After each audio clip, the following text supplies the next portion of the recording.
Please write down a few things. I know I'm speaking openly, but let it be there in your heart, written in the tablet of your heart. இதை நீங்கள் எழுதிக் கொள்ளுகிறது மாத்திரமல்ல, உங்களுடைய இருதயத்தில் ஆழ நீங்கள் பதித்துக் கொள்ள வேண்டும். Number 1. முதலாவது, avoid every conversation about sex among your friends. உங்களுடைய நண்பர்கள் வட்டாரத்திலே எழுகிற இந்த பால் உறவு சம்பந்தமான பேச்சுக்களிலே கலந்து கொள்ளாதிருங்கள். அது எப்படி அவங்களை டிஸ்கிரைப் பண்றாங்கன்னா இப்படி தான் டிஸ்கிரைப் பண்றாங்க. It is no longer looking at somebody as a person.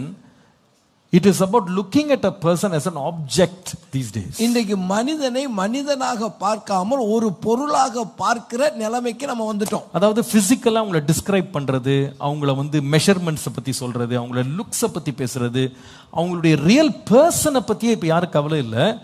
இன்னைக்கு எப்படிப்பட்ட இதுனா அவங்கள எப்படி பார்க்கறாங்க, ஒரு ஃபிகரா பார்க்கறாங்க, அவங்கள வந்து ஒரு ஆப்ஜெக்டா பார்க்கறாங்க, அவங்கள ஒரு பியூட்டி ஒரு ஆப்ஜெக்டா பார்க்கறாங்களே தவிர இட்ஸ் ஆப்ஜெக்டிஃபைட், ஒரு பொருளை போல, ஒரு ஷெல்ஃப்ல இருக்க பொருளை மாதிரி பார்க்கறாங்களே தவிர அந்த பர்சன் அப்படின்ற கனெக்டே இன்னைக்கு இல்லாம போயிடுச்சு. பிகாஸ் த ஹோல் கான்வர்சேஷன் எதை பத்தினா it is about describing them not as a person but as a sexual object. இது வந்து இன்னைக்கு எல்லா இடத்துலயும் இருக்கு.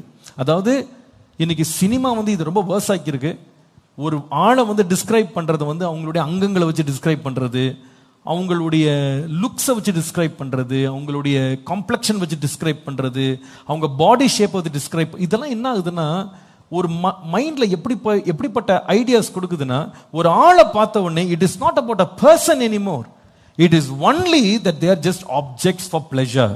அவங்க சந்தோஷத்தை கொடுக்கிற ஒரு பொருட்களாக, ஒரு வஸ்துவாக தான் காண்பிக்கப்படுறாங்களே தவிர அவங்கள ஒரு பர்சனாகவே பார்க்கறது இல்லை. இதோட விளைவு என்ன தெரியுமாப்பா? இதோட விளைவு என்ன தெரியுமா? ரொம்ப வேதனையோட சொல்றேன். நான் ஸ்கூல்ஸ் நிறைய போறேன். அங்க வந்து என்ன சொல்றாங்க தெரியுமா? அவங்க சொல்றாங்க டீச்சர்ஸ் வந்து they find it very uncomfortable to teach these days before students. இன்னைக்கு பிள்ளைகளுக்கு முன்பாக, மாணவர்கள் மாணவிகளுக்கு முன்னாடி நின்று படிப்பிப்பதற்கு இன்னைக்கு ஆசிரியர்கள் தயங்குகிறார்கள். ஏன் தெரியுமா? Because even a teacher is objectified.